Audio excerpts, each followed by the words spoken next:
Hello everyone. तो कैसे हैं आप लोग? आशा है कि आप सब ठीक होंगे। आज हम इस वीडियो में बात करने वाले हैं फिजिकल प्रॉपर्टीज ऑफ अमीन्स की, जिसके अंदर हम केवल 3 ही फिजिकल प्रॉपर्टीज डिस्कस करेंगे अमीन की। सबसे पहली फिजिकल प्रॉपर्टी हम डिस्कस करेंगे इसके बॉइलिंग पॉइंट से रिलेटेड या फिर इसकी सॉल्युबिलिटी से रिलेटेड, और जो फिर हम तीसरी जो फिजिकल प्रॉपर्टी हम इसकी डिस्कस करेंगे वो हम करेंगे इसकी बेसिसिटी से रिलेटेड, और एग्जाम के अंदर इसकी बेसिसिटी के ऊपर से ही क्वेश्चन आता है। तो इन सभी प्रॉपर्टीज़ को पढ़ने से पहले हमें ये पता होना चाहिए कि जो अमीन होते हैं उनके अंदर बॉन्डिंग का नेचर कैसा होता है, किस टाइप की उनके अंदर बॉन्डिंग पाई जाती है, और अगर हम उनको पानी के अंदर डालते हैं अमीन्स को तो वो पानी के साथ में किस तरीके की बॉन्डिंग करते हैं। तो इन्हीं के आधार पे हम बता पाएंगे इनकी फिजिकल प्रॉपर्टीज़ को। तो सबसे पहले इनकी नेचर को समझ लेते हैं, इनके बॉन्डिंग के नेचर को। तो देखो, हम यहाँ पे अमीन बना रहे हैं, इस तरीके से हमने बना लिया। ये मैंने अमीन बना लिया RNH2, ये हमने अमीन बना लिया। अब इसी तरीके का एक मैं अमीन और बना लेता हूं। तो यहां पे मैं बना लेता हूं, देखो R, यहां पे N लिख दिया, यहां पे R, यहां पे H और यहां पे H। तो ये भी RNH2 है ना। तो हमें पता है हाइड्रोजन क्या होते हैं, इलेक्ट्रोपॉजिटिव नेचर के होते हैं, तो इसके ऊपर होगा पॉजिटिव चार्ज। और नाइट्रोजन के ऊपर लोन पेयर होने की वजह से इनका वो नेचर कैसा होता है, इलेक्ट्रोनेगेटिव होता है। तो हाइड्रोजन और नेगेटिव, इसके बीच में हाइड्रोजन और नाइट्रोजन के बीच में कौन सा फोर्स ऑफ अट्रैक्शन आपको दिखाई देगा? तो आप बताएंगे यहाँ पे तो हाइड्रोजन बॉन्डिंग हो रही है। यहाँ पे कौन सी बॉन्डिंग हो रही है? Hydrogen bonding.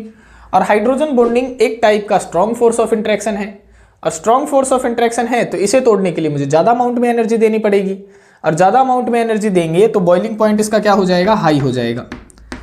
तो अमीन्स का आप देखेंगे कि बॉइलिंग पॉइंट आपको हाई देखने को मिलेगा, ठीक है। और किन से हाई मिलेगा? तो एल्केन से हाई देखने को मिलेगा। अल्कोहल और कार्बोक्सिलिक एसिड से तो इनका बॉइलिंग पॉइंट कम ही होगा। क्यों होगा? क्योंकि देखो, अल्कोहल का फार्मूला होता है ROH और कार्बोक्सिलिक का फार्मूला होता है RCOOH। तो ये है कार्बोक्सिलिक एसिड, ये है अल्कोहल मॉलिक्यूल।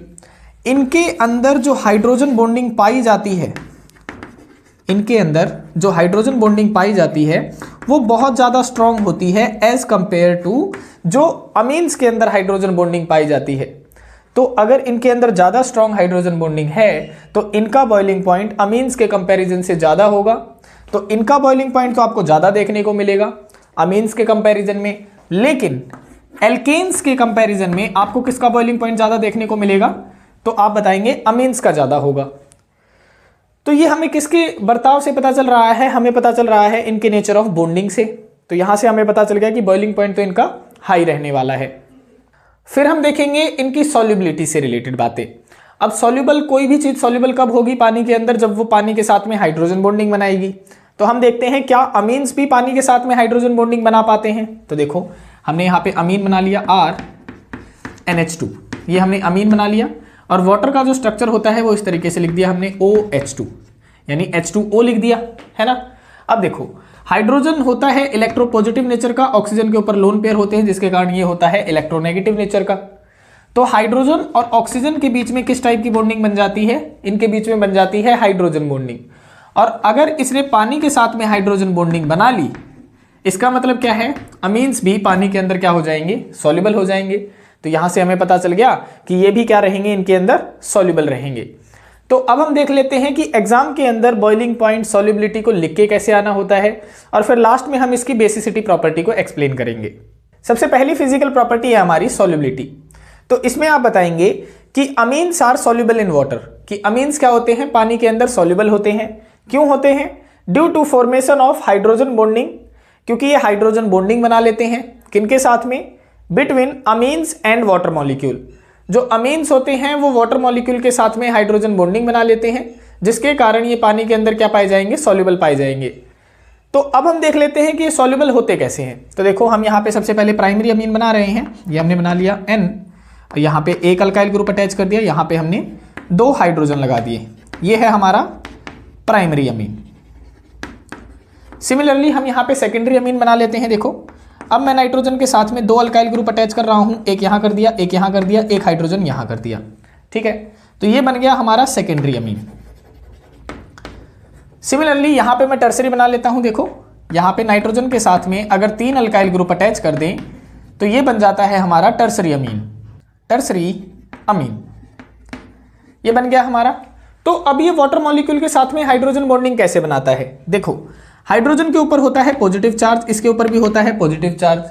तो ये क्या करता है वाटर मॉलिक्यूल के साथ में, क्योंकि ऑक्सीजन के ऊपर होगा नेगेटिव चार्ज। देखो ये H2O है, मैंने उल्टा करके लिख दिया है, ठीक है। तो यहाँ पे भी आप बना लेंगे एक वाटर मॉलिक्यूल, ये हमने बना लिया। तो यहाँ पे देखो ये बना रहा है इसके साथ में वाटर मॉलिक्यूल के साथ में हाइड्रोजन बॉन्डिंग। ये कौन सी बॉन्डिंग है? तो आप बताते हैं, ये बन गई हाइड्रोजन बॉन्डिंग या फिर हाइड्रोजन बॉन्ड बन रहा है इनके बीच में। तो यहाँ पे इसने प्राइमरी ने तो हाइड्रोजन बॉन्डिंग बना ली। अब हम सेकेंडरी के साथ में देखते हैं। तो देखो सेकेंडरी मॉलिक्यूल क्या करता है, देखो इसके ऊपर पॉजिटिव चार्ज, इसके ऊपर नेगेटिव चार्ज, इसने भी यहाँ पे एक हाइड्रोजन बॉन्डिंग बना ली, है ना। अब टर्सरी के साथ में देखो, तो टर्सरी के अंदर तो एक भी हाइड्रोजन ही नहीं है, तो हाइड्रोजन ना होने के कारण टर्सरी अमीन तो हाइड्रोजन बॉन्डिंग बनाएगा ही नहीं वाटर मॉलिक्यूल के साथ में। और जब ये हाइड्रोजन बॉन्डिंग नहीं बनाएगा तो ये सॉल्युबल भी नहीं होगा। तो अब हम यहाँ पे सॉल्युबिलिटी ऑर्डर लिखते हैं कि सॉल्युबिलिटी ऑर्डर क्या होगा प्राइमरी, सेकेंडरी और टर्सरी अमीन के अंदर। तो सिंपल सी बात है, किसका सॉल्युबिलिटी सबसे ज्यादा होगा? प्राइमरी का सबसे ज्यादा, फिर सेकेंडरी का और फिर टर्सरी का आ जाएगा। तो यहाँ पे आप लिख देंगे प्राइमरी, फिर सेकेंडरी और फिर टर्सरी। तो इस तरीके से एग्जाम में पूछ भी लिया जाता है कि इनका ऑर्डर बताइए सॉल्युबिलिटी का। तो आपने इस तरीके से बताना होता है कि जितने ज्यादा अमीन्स के अंदर हाइड्रोजन पाए जाएंगे उतनी ही ज्यादा उसकी सॉल्युबिलिटी होगी, ठीक है। यहाँ पे आप एक बात और याद रखेंगे कि जो सॉल्युबिलिटी होती है ना, सॉल्युबिलिटी वो इनवर्सली प्रोपोर्शनल होती है साइज के। यानी जितना ज्यादा साइज बढ़ेगा ना, सॉल्युबिलिटी क्या हो जाएगी? कम होती चली जाएगी। तो ये आप ध्यान रखेंगे। साइज का मतलब आप यहाँ पे मॉलिक्यूलर मास से भी ले सकते हैं, ठीक है। तो ये हो गया हमारा सॉल्युबिलिटी का कंसेप्ट। अब हम नेक्स्ट देखते हैं। सेकेंड फिजिकल प्रॉपर्टी है हमारी बॉइलिंग पॉइंट। इसमें कहता है कि due to presence of intermolecular hydrogen bonding in amines, कि अमीन के अंदर क्या होती है? हाइड्रोजन बॉन्डिंग प्रेजेंट होती है। देखो यहाँ पे हम बना लेते हैं, ये हमने जैसे RNH2 बना लिया इस तरीके से, ये यहाँ पे हमने बना लिया। हम दोबारा से यहाँ पे अमीन बना लेते हैं, देखो N R और यहाँ पे H और यहाँ पे H अटैच कर देते हैं। देखो ये भी अमीन है प्राइमरी और ये भी अमीन है। तो यहाँ पे हाइड्रोजन के बीच में क्या होगा? हाइड्रोजन के बीच में यहाँ पे हाइड्रोजन बॉन्डिंग पाई जाएगी इस तरीके से। ये बन रहा है हाइड्रोजन बॉन्ड, क्योंकि हाइड्रोजन होता है इलेक्ट्रोपॉजिटिव नेचर का और नाइट्रोजन होता है इलेक्ट्रोनेगेटिव नेचर का। तो इनके बीच में हाइड्रोजन बॉन्डिंग पाई जाती है अमीन्स के अंदर। फिर ये कहता है they have higher boiling point as compare to alkane. इसीलिए इनके अंदर हाइड्रोजन बॉन्डिंग पाए जाने की वजह से इनका जो बॉइलिंग पॉइंट होता है वो ज्यादा होता है किनके कंपैरिजन में? एल्केन के कंपैरिजन में, ठीक है। ऑफ कंपेरेबल मॉलिक्यूलर मास, जो कि इनके मॉलिक्यूलर मास के क्या होंगे? बराबर होंगे। नेक्स्ट पॉइंट में वो कहता है कि tertiary amines have low boiling point. Tertiary amine के अंदर लो बॉइलिंग पॉइंट पाई जाएगी due to absence of hydrogen bonding, क्योंकि टर्सरी अमीन में हाइड्रोजन बॉन्डिंग पाई ही नहीं जाती है। देखो मैं यहाँ पे टर्सरी अमीन बना रहा हूं, अगर मैं नाइट्रोजन एटम पे 3 अल्काइल ग्रुप अटैच कर दूं तो ये बन जाता है टर्सरी अमीन। सिमिलरली यहाँ पे भी मैं एक टर्सरी अमीन बना लेता हूं, देखो N, यहाँ पे R और R। अब यहाँ पे कोई हाइड्रोजन एटम ही नहीं है, और हाइड्रोजन बॉन्डिंग की सबसे पहली कंडीशन यही होती है कि हाइड्रोजन एटम तो प्रेजेंट ही होना चाहिए। तो टर्सरी अमीन के अंदर तो कोई हाइड्रोजन ही नहीं है, और हाइड्रोजन नहीं है तो यहाँ पे कोई भी हाइड्रोजन बॉन्डिंग प्रेजेंट नहीं होगी, नो हाइड्रोजन बॉन्डिंग। तो इसीलिए टर्सरी अमीन का जो बॉइलिंग पॉइंट होता है वो लो होता है। फिर नेक्स्ट पॉइंट में ये कहता है कि hydrogen bonding of amines are weaker than alcohol and carboxylic acid. कहता है कि जो अमीन्स की हाइड्रोजन बॉन्डिंग होगी वो अल्कोहल और कार्बोक्सिलिक एसिड से कम होगी। देखो जैसे मैं यहाँ पे अल्कोहल बना लिया और ये हमने बना लिया कार्बोक्सिलिक एसिड। तो इनमें जो हाइड्रोजन बॉन्डिंग पाई जाती है वो स्ट्रॉन्ग पाई जाती है एज कंपेयर टू जो अमीन्स में पाई जाती है। क्यों? क्योंकि देखो यहाँ पे हाइड्रोजन बॉन्डिंग बनती है मोर इलेक्ट्रोनेगेटिव ऑक्सीजन एटम के द्वारा, लेकिन अमीन्स के अंदर बन रही है लेस इलेक्ट्रोनेगेटिव नाइट्रोजन के द्वारा। देखो यहाँ पे नाइट्रोजन है, लेस इलेक्ट्रोनेगेटिव नाइट्रोजन, तो इसके द्वारा हाइड्रोजन बॉन्डिंग बन रही है। लेकिन अल्कोहल और कार्बोक्सिलिक के अंदर बनती है इन मोर इलेक्ट्रोनेगेटिव ऑक्सीजन एटम के द्वारा, और मोर इलेक्ट्रोनेगेटिव के द्वारा जब हाइड्रोजन बॉन्डिंग बनती है तो वो बहुत ज्यादा स्ट्रॉन्ग बनती है। इसीलिए कह रहा है कि हाइड्रोजन बॉन्डिंग जो अमीन्स में बनती है वो वीकर होती है than alcohol and carboxylic acid. क्यों होती है? Because oxygen is more electronegative than nitrogen, क्योंकि ऑक्सीजन यहाँ पे ज्यादा इलेक्ट्रोनेगेटिव होता है। इसीलिए hence amines have low boiling point than alcohol and carboxylic acid. इसीलिए अमीन का जो बॉइलिंग पॉइंट होगा वो जो अल्कोहल और कार्बोक्सिलिक एसिड है उनसे तो कम होगा। देखो ये हमने जैसे यहाँ पे अमीन लिख दिया, इसका बॉइलिंग पॉइंट कम होगा, लेकिन एल्केन से इनका ज्यादा होगा। एल्केन से इनका बॉइलिंग पॉइंट क्या हो जाएगा, ज़्यादा हो जाएगा। तो ये है हमारी बॉइलिंग पॉइंट। देखो अब बॉइलिंग पॉइंट के ऊपर क्वेश्चन पूछा जाता है कि compare the boiling point order of primary, secondary and tertiary amine, कि प्राइमरी, सेकेंडरी और टर्सरी अमीन में से सबसे ज़्यादा बॉइलिंग पॉइंट किसका होगा। तो सबसे पहले हम यहाँ पे बना लेते हैं प्राइमरी, सेकेंडरी और टर्सरी अमीन को। देखो ये हमने बना लिया RNH2, ये है हमारा प्राइमरी अमीन, ठीक है, ये हो गया प्राइमरी अमीन। और अब हम सेकेंडरी बना लेते हैं। तो देखो नाइट्रोजन के ऊपर अगर हम 2 अल्काइल ग्रुप लगा दें तो ये बन जाता है हमारा सेकेंडरी अमीन। अब हम टर्सरी भी बना लेते हैं, तो यहाँ पे बना लेते हैं। देखो अगर हम नाइट्रोजन एटम के ऊपर 3 अल्काइल ग्रुप लगा दें तो वो बन जाता है हमारा टर्सरी अमीन, ये बन गया। तो अब बॉइलिंग पॉइंट तो उनका ही ज़्यादा होगा जिनकी हाइड्रोजन बॉन्डिंग ज़्यादा होगी। तो देखो यहाँ पे कैसे बनेगी हाइड्रोजन बॉन्डिंग। अब मैं कोई दूसरा अमीन का मॉलिक्यूल लेता हूँ, जैसे मैंने यहाँ पे बना लिया, देखो RNH2, ये मैंने बना लिया N, और यहाँ पे R, यहाँ पे H और यहाँ पे H, ये मैंने कोई दूसरा मॉलिक्यूल बना लिया। देखो ये भी प्राइमरी अमीन है। अब इसके ऊपर है पॉजिटिव चार्ज, इसके ऊपर है नेगेटिव चार्ज, तो ये क्या करेगा, ये हाइड्रोजन बॉन्डिंग कर लेगा नाइट्रोजन के साथ में, क्योंकि हाइड्रोजन एटम भी है और स्मॉल साइज का इलेक्ट्रोनेगेटिव एटम भी है, और हाइड्रोजन बॉन्डिंग के लिए यही 2 कंडीशन चाहिए होती हैं। तो यहाँ पे बन गई हाइड्रोजन बॉन्डिंग 1। सिमिलरली यहाँ पे भी इसी तरीके से एक मॉलिक्यूल आएगा अमीन का, इस तरीके से देखो R, और यहाँ पे 2 हाइड्रोजन हो गए, ये भी प्राइमरी अमीन है। तो ये क्या करेगा, इनके साथ में हाइड्रोजन बॉन्डिंग कर लेगा। देखो इलेक्ट्रोपॉजिटिव नेचर और इसका इलेक्ट्रोनेगेटिव, तो 2 हाइड्रोजन बॉन्डिंग हो गई। सिमिलरली देखो यहाँ पे कैसे होगी, तो अब मैं क्या लेता हूँ, सेकेंडरी अमीन की, सेकेंडरी अमीन के साथ में करवाता हूँ। तो यहाँ पे अब मैं सेकेंडरी अमीन बना लेता हूँ। देखो इस तरीके से N, यहाँ पे H और 2 मैंने अल्काइल ग्रुप लगा दिए। तो ये है हमारा सेकेंडरी अमीन, ये भी हमारा सेकेंडरी अमीन है। इसके ऊपर होगा पॉजिटिव चार्ज, इसके ऊपर होगा नेगेटिव चार्ज, तो इनके बीच में कौन सी बॉन्डिंग बनेगी, इनके बीच में बनेगी हाइड्रोजन बॉन्डिंग। तो प्राइमरी वाले केस में आप देख रहे हैं 2 हाइड्रोजन बॉन्डिंग बन रही हैं, सेकेंडरी वाले केस में देख रहे हैं केवल 1 ही हाइड्रोजन बॉन्डिंग बन रही है, क्योंकि 1 ही हाइड्रोजन एटम है। अब हम देखते हैं टर्सरी वाले में। तो टर्सरी के लिए अब तीसरा मैं टर्सरी मॉलिक्यूल बना लेता हूं, देखो N, और इस पे मैं 3 अल्काइल ग्रुप अटैच कर देता हूं। तो ये है हमारा टर्सरी अमीन। तो यहाँ पे हाइड्रोजन एटम तो हमें कहीं दिख ही नहीं रहा है, और हाइड्रोजन बॉन्डिंग के लिए सबसे मेन कंडीशन होती है कि हाइड्रोजन एटम का प्रेजेंट होना। तो यहाँ पे कोई हाइड्रोजन बॉन्डिंग ही नहीं है, तो जितनी ज़्यादा हाइड्रोजन बॉन्डिंग होगी उतना ही ज़्यादा बॉइलिंग पॉइंट होगा। तो सबसे ज़्यादा बॉइलिंग पॉइंट किसका होगा, प्राइमरी का, फिर सेकेंडरी का और फिर टर्सरी का। तो इसका बॉइलिंग पॉइंट ऑर्डर जो ऑर्डर है हमारा वो क्या हो जाएगा, primary, then secondary and then tertiary. तो इस तरीके से आपने क्वेश्चन सॉल्व करने होते हैं। अब हम नेक्स्ट इसकी फिजिकल प्रॉपर्टी देखते हैं, जो कि है हमारी बेसिसिटी। थर्ड फिजिकल प्रॉपर्टी है हमारी बेसिसिटी। इसमें क्या होता है, देखो किसी भी चीज को हम बेस तब कहते हैं या तो वो एक्वियस मीडियम के अंदर OH आयन रिलीज कर रहा हो तब हम उसे बेस कहते हैं, या फिर हम उसे कहते हैं कि अगर वो लोन पेयर ऑफ इलेक्ट्रॉन किसी स्पीसी को डोनेट कर रहा हो तब हम उसे बेस कहते हैं। तो यहाँ पे क्या होता है, जो हमारा अमीन है वो दोनों ही तरह की कैटेगरी शो करता है। वो लोन पेयर भी डोनेट करता है जिसके कारण हम उसे बेस कहेंगे, दूसरे में वो OH आयन भी जनरेट करता है जिसके कारण हम उसे बेस कहते हैं। तो देखते हैं किस तरीके से वो करेगा। तो आप बताएंगे कि amines act as Lewis base, कि अमीन्स किसकी तरह बिहेव करता है, लेविस बेस की तरह बिहेव करता है, due to presence of lone pair electron at nitrogen atom, क्योंकि नाइट्रोजन एटम के ऊपर lone pair of electron present होते हैं। Which can be donated to proton, जो किसे डोनेट कर सकते हैं, हम किसी प्रोटोन को डोनेट कर सकते हैं, इसीलिए लेविस बेस की तरह बिहेव करेगा। देखो इस तरीके से, जैसे मैंने यहाँ पे कोई प्राइमरी अमीन बना लिया, ये मैंने बना लिया, और इसके ऊपर क्या होंगे, लोन पेयर ऑफ इलेक्ट्रॉन होंगे। अब मैं क्या करता हूँ, यहाँ पे मैं कोई जैसे एसिड ले लेता हूँ, HCl मैंने ले लिया यहाँ पे। अब इसके ऊपर होंगे पॉजिटिव चार्ज, इसके ऊपर होंगे नेगेटिव चार्ज। तो ये क्या करेगा यहाँ पे, या फिर आप वाटर मॉलिक्यूल भी ले सकते थे। यहाँ पे मैंने कोई एसिड ले लिया, अब ये क्या करेगा, यहाँ पे ये अपने लोन पेयर इलेक्ट्रॉन किसे डोनेट कर देगा, इस प्रोटोन को डोनेट कर देगा। और जैसे ही ये लोन पेयर इसको डोनेट करेगा, H एटम इससे जुड़ जाएगा और इसके ऊपर बन जाएगा पॉजिटिव चार्ज। देखो ये बना लेगा RNH3 पॉजिटिव, ये इसने बना लिया। तो इसने क्या किए, अपने लोन पेयर इलेक्ट्रॉन इसको डोनेट करे हैं, और बाहर क्या निकल गया, बाहर निकल गया Cl नेगेटिव आयन। तो जब ये लोन पेयर इलेक्ट्रॉन प्रोटोन को डोनेट करता है, इसीलिए इसको क्या कहा जाता है, बेस कहा जाता है, क्योंकि ये यहाँ पे डोनेट कर रहा है। सेकंड पॉइंट में आप क्या बताएंगे, आप बताएंगे कि एक्वियस मीडियम के अंदर, एक्वियस का मतलब जब हम उसे पानी के अंदर डाल रहे हैं, amine produce OH negative ion, तब अमीन क्या प्रोड्यूस करेगा, OH नेगेटिव आयन जनरेट करेगा।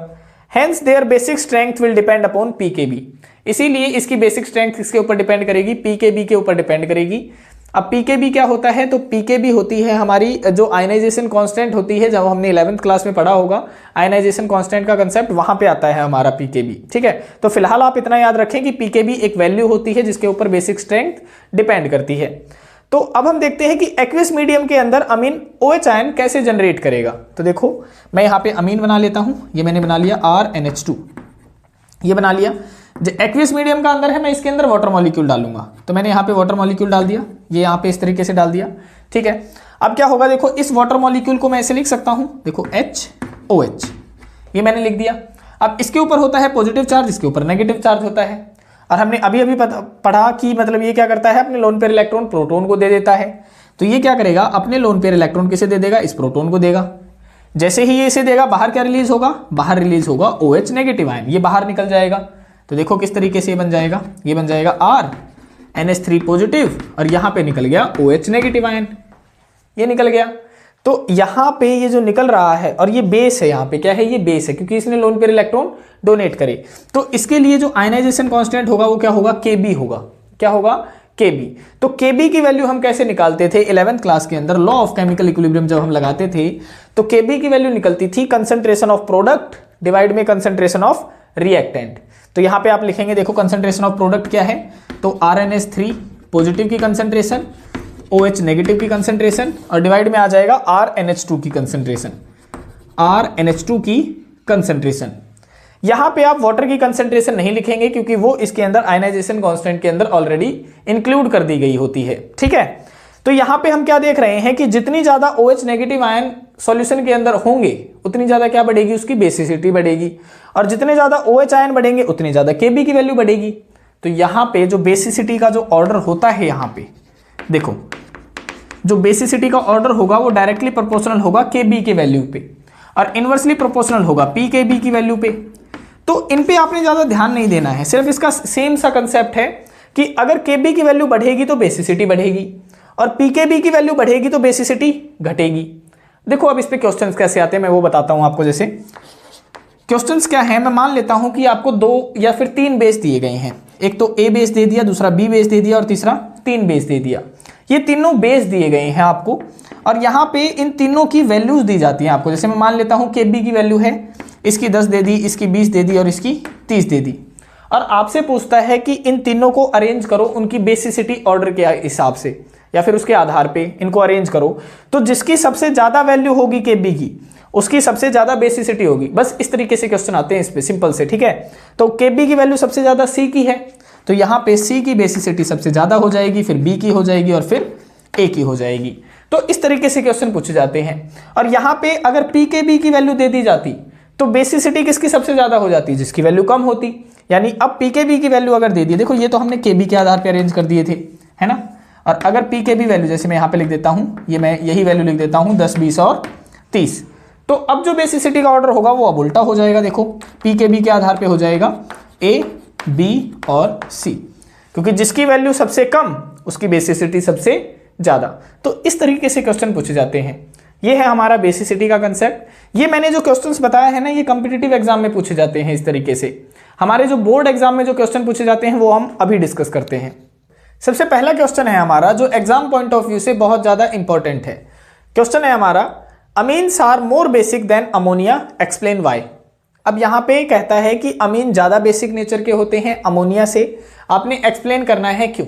तो देखो यहाँ पे हम अमीन का स्ट्रक्चर बना लेते हैं। ये हमने बना लिया RNH2, यहाँ पे लोन पेयर ऑफ इलेक्ट्रॉन होंगे।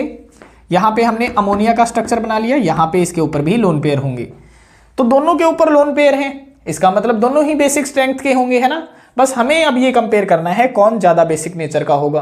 तो ये किसके ऊपर डिपेंड होगा, तो ये इस बात पे डिपेंड करेगा कि किसके ऊपर ज्यादा नेगेटिव चार्ज प्रेजेंट है, यानी ज्यादा लोन पेयर ऑफ इलेक्ट्रॉन की इलेक्ट्रॉन डेंसिटी प्रेजेंट है। जिसके ऊपर ज्यादा नेगेटिव चार्ज यानी ज्यादा इलेक्ट्रॉन डेंसिटी प्रेजेंट होगी वही ज्यादा बेसिक नेचर का होगा। तो यहाँ पे अमीन्स के अंदर जो ये R ग्रुप लगा होता है, इसका काम होता है प्लस आई इफेक्ट का। और प्लस आई इफेक्ट एक तरीके से क्या होते हैं, तो एक तरीके से ये होते हैं इलेक्ट्रॉन डोनेटिंग ग्रुप। और इलेक्ट्रॉन डोनेटिंग ग्रुप का काम होता है इलेक्ट्रॉन को देना। तो यहां पे ये क्या करता है, इलेक्ट्रॉन देता है, जिसके कारण नाइट्रोजन के ऊपर जो इलेक्ट्रॉन डेंसिटी है वो और ज्यादा बढ़ जाती है। अब जब जितनी ज्यादा इलेक्ट्रॉन डेंसिटी बढ़ेगी उतनी ज्यादा इसकी बेसिसिटी बढ़ेगी। लेकिन अमोनिया के पास में ऐसा कोई ग्रुप नहीं होता है जो इलेक्ट्रॉन डेंसिटी बढ़ा दे, इसीलिए यहाँ पे अमीन क्या होते हैं, ज्यादा बेसिक नेचर के होते हैं। तो इसी से रिलेटेड हमने यहाँ पे कुछ लाइंस लिखी हैं, देखो किस तरीके से आप एग्जाम में लिखेंगे। The basic strength of Lewis base depends on electron density at N atom. कहता है कि बेस की जो बेसिसिटी है, बेसिक स्ट्रेंथ है, वो किस पे डिपेंड करती है, नाइट्रोजन एटम के ऊपर इलेक्ट्रॉन डेंसिटी के ऊपर डिपेंड करती है। More the electron density more will be the basicity. जितनी ज्यादा इलेक्ट्रॉन डेंसिटी होगी उतनी ही ज्यादा उसकी बेसिसिटी होगी। फिर कहता है here plus I effect of alkyl group in amine, कि जो अमीन में जो प्लस आई इफेक्ट है अल्काइल ग्रुप का, वो क्या कर देगा, increases electron density at N atom. वो एन एटम के ऊपर इलेक्ट्रॉन डेंसिटी क्या कर देगा, बढ़ा देगा, एज कंपेयर टू अमोनिया। किसके कंपैरिजन में, अमोनिया के कंपैरिजन में इसके ऊपर ज्यादा बढ़ा देगा। इसीलिए hence amines are more basic than ammonia, इसीलिए अमीन ज्यादा बेसिक होते हैं एज कंपेयर टू अमोनिया। ये था हमारा सबसे पहला क्वेश्चन। अब हम नेक्स्ट देखते हैं।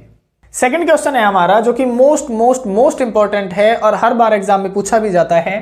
क्वेश्चन है हमारा aryl amine are less basic than alkyl amine, कि जो अराइल अमीन होते हैं वो लेस बेसिक होते हैं अल्काइल अमीन से। तो हम यहाँ पे पहले अराइल अमीन बना लेते हैं। देखो ये हमने बेंजीन के ऊपर अगर हम NH2 ग्रुप अटैच कर दें तो ये बन जाता है हमारा अराइल अमीन। और अल्काइल अमीन हमारा कैसे बनेगा, जब हम R ग्रुप NH2 ग्रुप से अटैच कर देंगे तो ये बन जाएगा हमारा अल्काइल अमीन। ये कहता है कि अराइल अमीन लेस बेसिक होते हैं एज कंपेयर टू अल्काइल अमीन से, ये ज्यादा बेसिक होते हैं और अराइल अमीन हमारे कम बेसिक होते हैं। पहली लाइन का मतलब ये है।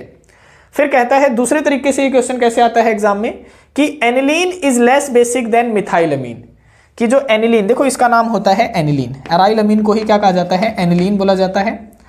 किससे लेस बेसिक है, मिथाइल अमीन से लेस बेसिक है। तो मिथाइल अमीन यहाँ पे R की जगह पे अगर मैं CH3 लगा दूं तो ये बन जाएगा हमारा मिथाइल अमीन। ठीक है, तो ये कहता है कि जो मिथाइल अमीन है वो ज्यादा बेसिक है एज कंपेयर टू एनिलीन से। सेकेंड लाइन का ये मतलब है। थर्ड क्वेश्चन क्या कहता है, देखो तीसरे तरीके से भी ये क्वेश्चन पूछा जाता है जो कि है aniline has more pKb as than methyl amine और इथाइल अमीन। ये कहता है कि एनिलीन की जो पीकेबी वैल्यू है, इसकी जो पीकेबी वैल्यू है वो ज्यादा है एज कंपेयर टू किससे, इसके कंपैरिजन में। तो पीकेबी में हमने क्या बताया था कि पीकेबी की वैल्यू जितनी ज्यादा होगी बेसिसिटी उतनी ही कम होगी। तो इसका मतलब क्या है, अगर पीकेबी वैल्यू इसकी ज्यादा है तो इसकी बेसिसिटी कम होगी और इसकी कम है तो इसकी बेसिसिटी ज्यादा होगी। मतलब तीनों ही क्वेश्चन का मतलब तो सेम है, यही कह रहा है कि अल्काइल अमीन ज्यादा बेसिक होंगे और अराइल अमीन कम बेसिक होंगे। तो यहाँ पे इसका मतलब क्या होता है, देखो अभी हमने बताया कि बेसिसिटी किस पे डिपेंड करती है, नाइट्रोजन के ऊपर जितनी ज्यादा इलेक्ट्रॉन डेंसिटी होगी उसके ऊपर डिपेंड करेगी।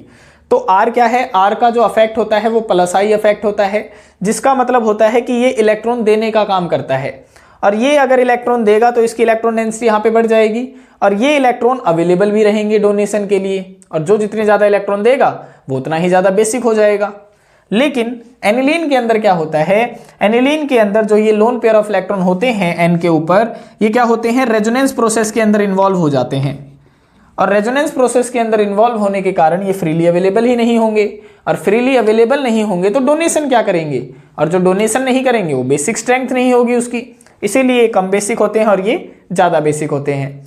तो एग्जाम के अंदर आपने लिख के कैसे आना है वो हम देखते हैं। तो देखो आप लिखेंगे both act as Lewis base due to lone pair electron at N atom, कि दोनों के दोनों किसकी तरह बिहेव करेंगे, लेविस बेस की तरह बिहेव करेंगे, क्योंकि दोनों के ऊपर लोन पेयर इलेक्ट्रॉन प्रेजेंट है। फिर आप बताएंगे कि प्लस आई अफेक्ट अल्काइल ग्रुप, कि जो अल्काइल ग्रुप जो प्लस आई अफेक्ट है इसका वो क्या करेगा, increase electron density at N atom, वो क्या कर देगा, इलेक्ट्रॉन डेंसिटी बढ़ा देगा इस नाइट्रोजन एटम के ऊपर। सो इंक्रीज बेसिक स्ट्रेंथ, इसीलिए इसकी बेसिक स्ट्रेंथ भी बढ़ जाएगी क्योंकि इसने इलेक्ट्रॉन डेंसिटी बढ़ा दी और जितनी ज्यादा इलेक्ट्रॉन डेंसिटी उतनी ज्यादा बेसिसिटी होगी उसकी। लेकिन सेकंड पॉइंट भी वो यहां पे बताता है, secondly in alkyl amine lone pair electron remains available at N atom for donation. दूसरी बात वो क्या कहता है कि अल्काइल अमीन के अंदर जो लोन पेयर इलेक्ट्रॉन है वो क्या रहेंगे, अवेलेबल रहेंगे डोनेशन के लिए, और डोनेशन के लिए अवेलेबल रहेंगे तो इसकी बेसिसिटी ज्यादा हो जाएगी। थर्ड पॉइंट में वो कहता है वाहिल इन अराइल अमीन, लेकिन अराइल अमीन के अंदर जो लोन पेयर इलेक्ट्रॉन होते हैं वो डीलोकेलाइज हो जाते हैं रेजोनेंस प्रोसेस के अंदर। देखो while in aryl amine lone pair electron get delocalized in resonance process, ये घूम जाते हैं रेजोनेंस प्रोसेस के अंदर, जिसके कारण hence lone pair electron does not remains available for donation, इसीलिए लोन पेयर इलेक्ट्रॉन डोनेशन के लिए अवेलेबल नहीं होते हैं। Hence aryl amine are less basic, इसीलिए अराइल अमीन क्या होते हैं, लेस बेसिक होंगे as compare to alkyl amine. तो तीनों ही तरीके से क्वेश्चन आ जाए, लेकिन आपने आंसर क्या लिख के आना है, यही लिख के आना है। मोस्ट इंपॉर्टेंट क्वेश्चन था। अब हम नेक्स्ट देखते हैं। थर्ड क्वेश्चन है हमारा, और बहुत बहुत बहुत ज्यादा इंपॉर्टेंट है ये वाला क्वेश्चन, तो हर बार पेपर में पूछा जाता है, ठीक है। तो ये क्या कहता है कि कंपेयर बेसिक स्ट्रेंथ, आपने बेसिक स्ट्रेंथ कंपेयर करनी है of primary, secondary and tertiary amine की, किसके अंदर, गैसियस फेज और एक्वियस फेज दोनों के अंदर करनी है। तो सबसे पहले हम यहाँ पे प्राइमरी, सेकेंडरी और टर्सरी अमीन बना लेते हैं। देखो अब हम क्या करते हैं, अगर नाइट्रोजन एटम एक अल्काइल ग्रुप से अटैच हो तो उसे हम कहते हैं प्राइमरी अमीन, ठीक है, ये है हमारा प्राइमरी अमीन। और अगर नाइट्रोजन एटम दो अल्काइल ग्रुप से अटैच हो तो उसे हम कहते हैं सेकेंडरी अमीन, तो ये हो गया हमारा सेकेंडरी अमीन।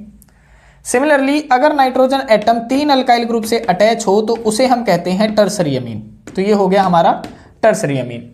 और बेसिसिटी के हिसाब में हमने अभी अभी बताया कि जिसके पास में ज्यादा इलेक्ट्रॉन डेंसिटी होती है उसकी बेसिसिटी सबसे ज्यादा होती है, ठीक है।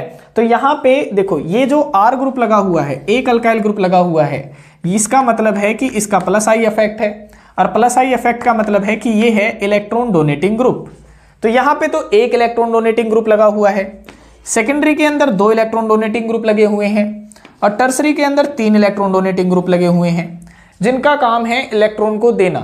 तो यहाँ पे तो तीन अल्काइल ग्रुप इलेक्ट्रॉन की सप्लाई कर रहे हैं, और सप्लाई कर रहे हैं तो सबसे ज्यादा इलेक्ट्रॉन डेंसिटी तो इस वाले नाइट्रोजन की एटम की होगी, फिर इसकी होगी, और फिर इसकी, यानी सबसे कम इलेक्ट्रॉन डेंसिटी कौन से नाइट्रोजन एटम की होगी, तो आप बताएंगे प्राइमरी की होगी। और जितनी कम इलेक्ट्रॉन डेंसिटी होगी उतनी ही कम बेसिक स्ट्रेंथ होगी। तो ये बातें जो हम बता रहे हैं वो गैसियस फेज के लिए बता रहे हैं। तो गैसियस फेज में हमें क्या पता चला कि जितने ज्यादा अल्काइल ग्रुप प्रेजेंट होंगे उतनी ज्यादा इलेक्ट्रॉन डेंसिटी होगी नाइट्रोजन एटम की, और उतनी ही ज्यादा उसकी बेसिसिटी होगी। तो यहाँ पे अगर मैं बेसिसिटी का ऑर्डर लिखूं गैसियस फेज के लिए, तो बेसिसिटी ऑर्डर क्या होगा गैसियस फेज के लिए, तो आप बताएंगे कि टर्सरी की सबसे ज्यादा, फिर सेकेंडरी की सबसे ज्यादा, और फिर प्राइमरी की हो जाएगी, क्योंकि टर्सरी में सबसे ज्यादा अल्काइल ग्रुप लगे हुए हैं। तो ये हो जाएगा हमारा गैसियस फेज के लिए ऑर्डर। तो एग्जाम में आपने किस तरीके से लिखना है वो हम देख लेते हैं। देखो कि एज वी नो, जैसा कि हम जानते हैं, basic strength depends on electron density at N atom, कि जो बेसिक स्ट्रेंथ है वो किस पे डिपेंड कर रही है, नाइट्रोजन एटम की इलेक्ट्रॉन डेंसिटी के ऊपर डिपेंड कर रही है। जितनी ज्यादा इलेक्ट्रॉन डेंसिटी बढ़ेगी उतनी ज्यादा बेसिसिटी बढ़ेगी। फिर ये कहता है कि plus I effect of alkyl group in amine increases electron density at nitrogen atom, कि जो प्लस आई इफेक्ट का जो अल्काइल ग्रुप लगा होता है उसका काम होता है इलेक्ट्रॉन डेंसिटी बढ़ा देना नाइट्रोजन एटम के ऊपर। फिर कहता है hence more the number of alkyl group attach with nitrogen atom, इसीलिए जितनी ज्यादा अल्काइल ग्रुप अटैच होंगे नाइट्रोजन एटम से, higher will be the basic strength, उतनी ही ज्यादा उसकी बेसिक स्ट्रेंथ हो जाएगी, क्योंकि उतनी ही ज्यादा उसकी इलेक्ट्रॉन डेंसिटी हो जाएगी। तो ये आंसर आपने लिखना है जब आप गैसियस फेज के बारे में लिख रहे होंगे, अमीन्स की बेसिसिटी ऑर्डर के बारे में। अब हम देखते हैं कि अगर एक्वियस फेज में आपने लिखना हो तो किस तरीके से लिखेंगे। अब हम देखते हैं कि एक्वियस फेज के अंदर इनकी बेसिसिटी ऑर्डर कैसे चेंज होती है। तो सबसे पहले हम प्राइमरी, सेकेंडरी और टर्सरी अमीन को बना लेते हैं। देखो ये हमने बना लिया प्राइमरी अमीन RNH2 इस तरीके से। ये हमने बना लिया सेकेंडरी अमीन। सेकेंडरी अमीन में कितने अल्काइल ग्रुप होते हैं, दो अल्काइल ग्रुप होते हैं, तो हमने दो लिख लिया और H लगा दिया। ये बन गया हमारा सेकेंडरी अमीन। और टर्सरी यहाँ पे हम बना लेते हैं, देखो N, और टर्सरी अमीन के अंदर तीन अल्काइल ग्रुप होते हैं, तो हमने यहाँ पे तीन अल्काइल ग्रुप इस तरीके से लिख दिए। अब होगा क्या, जैसे ही हम इसको वाटर मॉलिक्यूल के अंदर डालेंगे, देखो ध्यान से देखना आप, यहाँ पे हमने जैसे यहाँ पे ये लिख दिया वाटर मॉलिक्यूल, इसके ऊपर पॉजिटिव चार्ज, इसके ऊपर नेगेटिव चार्ज। सिमिलरली यहाँ पे भी हम ऐसा ही करते हैं, यहाँ पे वाटर मॉलिक्यूल लिख दिया, देखो H पॉजिटिव और OH नेगेटिव हो गया, ये भी वाटर मॉलिक्यूल बन गया हमारा। सिमिलरली यहाँ पे भी हम ऐसा ही करते हैं, देखो इसके ऊपर पॉजिटिव चार्ज, इसके ऊपर नेगेटिव चार्ज, तीनों ही मॉलिक्यूल के अंदर हमने क्या डाल दिया, वाटर मॉलिक्यूल डाल दिया है। अब यहाँ पे क्या होगा, देखो ये अपने लोन पेयर इलेक्ट्रॉन किसे डोनेट करेगा, एक्वियस मीडियम के अंदर प्रोटॉन को डोनेट करेगा, और बाहर क्या निकाल देगा, तो बाहर यहां से निकाल देगा OH नेगेटिव आयन, तो यहां से निकल जाएंगे OH नेगेटिव बाहर। सिमिलरली यहां पे होगा, देखो ये H पॉजिटिव को अपने लोन पेयर इलेक्ट्रॉन डोनेट करेगा और यहां से निकल जाएगा OH नेगेटिव बाहर, ये बाहर निकल गया। सिमिलरली टर्सरी अल्काइल ऐसा ही करेगा, ये अपने लोन पेयर इसे डोनेट करेगा और यहां से बाहर निकल जाएगा OH नेगेटिव आयन बाहर। तो ये बन क्या जाएगा, देखो इसको डोनेट किए हैं तो ये बन जाएगा RNH3 पॉजिटिव, यानी N के ऊपर आ गया पॉजिटिव चार्ज और ये बन गए 3H यहाँ पे अटैच हो गए। यहाँ पे क्या हो जाएगा, अब देखो एक हाइड्रोजन था, एक हाइड्रोजन यहाँ पे इसे अटैच हो जाएगा, तो ये बन जाएगा R2N और हाइड्रोजन बन जाएंगे 2 और नाइट्रोजन के ऊपर आ जाएगा पॉजिटिव चार्ज क्योंकि अपने लोन पेयर इलेक्ट्रॉन दे रहा है इसको। टर्सरी में क्या होगा, देखो इसके साथ में एक हाइड्रोजन अटैच हो जाएगा और N के ऊपर आ जाएगा पॉजिटिव चार्ज। इस तरीके से देखो R3N इसके ऊपर आ गया पॉजिटिव चार्ज और एक हाइड्रोजन यहाँ पे अटैच हो गया। अब यहाँ पे क्या होगा, देखो बेसिसिटी ऑर्डर एक्वियस मीडियम के अंदर किस तरीके से डिपेंड करती है, तो वो डिपेंड करेगी stability of solution ion. Stability of solution ion क्या होगा, जितने ज्यादा हाइड्रोजन बॉन्डिंग बनाएगा उतना ही ज्यादा सॉल्यूशन आयन स्टेबल होगा और जितना ज्यादा सॉल्यूशन आयन स्टेबल होगा उतनी ही ज्यादा उसकी बेसिसिटी होगी। तो यहाँ पे देखो 3 हाइड्रोजन है, ये क्या करेंगे, वाटर मॉलिक्यूल के साथ में हाइड्रोजन बॉन्डिंग बनाएंगे क्योंकि देखो इनके ऊपर भी पॉजिटिव चार्ज होता है, तो यहाँ पे वाटर मॉलिक्यूल आएगा, यहाँ पे वाटर मॉलिक्यूल आएगा और यहाँ पे वाटर मॉलिक्यूल आएगा। यहाँ पे जो प्राइमरी अमीन है वो 3 हाइड्रोजन बॉन्डिंग बनाएगा वाटर मॉलिक्यूल के साथ में, ये इसने बना दी। अब 3 हाइड्रोजन बॉन्डिंग बनाई मतलब ये सबसे ज्यादा स्टेबल हो गया। अब ये जो सेकेंडरी अमीन है ये भी वाटर मॉलिक्यूल के साथ में हाइड्रोजन बॉन्डिंग बनाएगा, देखो ये वाटर मॉलिक्यूल है, इनके साथ में क्या करेगा, हाइड्रोजन बॉन्डिंग बनाएगा। तो सेकेंडरी वाले ने कितनी हाइड्रोजन बॉन्डिंग बनाई, 2 हाइड्रोजन बॉन्डिंग बनाई, तो ये कम स्टेबल है प्राइमरी के कंपैरिजन में। अब देखो टर्सरी वाला क्या करेगा, टर्सरी वाला भी क्या करेगा, हाइड्रोजन बॉन्डिंग बनाएगा, लेकिन ये कितनी हाइड्रोजन बॉन्डिंग बनाएगा एक्वियस मीडियम के अंदर, 1 बॉन्डिंग बनाएगा, तो इसकी स्टेबिलिटी बिल्कुल ही कम हो जाएगी। तो यहाँ पे कहता है कि सॉल्यूशन आयन की जितनी ज्यादा स्टेबिलिटी होगी, यानी जितनी ज्यादा हाइड्रोजन बॉन्डिंग बनाएगा उतनी ज्यादा स्टेबिलिटी होगी और उतनी ही ज्यादा उसकी बेसिसिटी होगी। तो यहाँ पे सबसे ज्यादा स्टेबिलिटी किसकी होगी, प्राइमरी की, फिर सेकेंडरी की और फिर टर्सरी की। तो अगर ये स्टेबिलिटी ऑर्डर है तो इसका बेसिसिटी ऑर्डर क्या हो जाएगा, प्राइमरी, सेकेंडरी एंड टर्सरी। तो यहां पे इसी से रिलेटेड हमने कुछ लाइंस लिखी हैं, वो देख लेते हैं। देखो, but in aqueous solution of amines, लेकिन एक्वियस सॉल्यूशन ऑफ अमीन्स के अंदर the basic strength depends upon the stability of solution ion bye hydrogen bonding, कि जो बेसिसिटी है वो किसके ऊपर डिपेंड करेगी, स्टेबिलिटी ऑफ सॉल्यूशन आयन के ऊपर डिपेंड करेगी। हेंस इन एक्वियस सॉल्यूशन, इसीलिए एक्वियस सॉल्यूशन के अंदर टर्सरी अमीन बिकम्स लीस्ट बेसिक। तो जो टर्सरी अमीन है वो सबसे ज्यादा मतलब सबसे कम बेसिक होगा। क्यों कम बेसिक होगा, क्योंकि यहाँ पे केवल एक ही हाइड्रोजन बॉन्डिंग बना रहा है और ये सबसे कम स्टेबल है, तो ये लीस्ट बेसिक होगा। Because in stability of solvation ion dominates over plus I effect, क्योंकि इसके अंदर जो स्टेबिलिटी ऑफ सॉल्वेशन आयन होती है वो डोमिनेट कर जाती है प्लस आई इफेक्ट के ऊपर, यानी वो हावी हो जाती है, प्लस आई इफेक्ट को ज्यादा काम नहीं करने देती है, स्टेबिलिटी ज्यादा ओवरलोड हो जाती है। तो स्टेबिलिटी के ऊपर अगर हम देख रहे हैं तो प्राइमरी अमीन सबसे ज्यादा स्टेबल है, इसीलिए इसकी बेसिसिटी सबसे ज्यादा होगी। तो यहाँ पे एक्वियस फेज के अंदर जो बेसिसिटी ऑर्डर होगा, एक्वियस फेज के अंदर जो बेसिसिटी ऑर्डर होगा वो हो जाएगा प्राइमरी, फिर सेकेंडरी और फिर हो जाएगा टर्सरी। लेकिन हमने गैसियस फेज में क्या पढ़ा था कि टर्सरी सबसे ज्यादा, फिर सेकेंडरी और फिर प्राइमरी।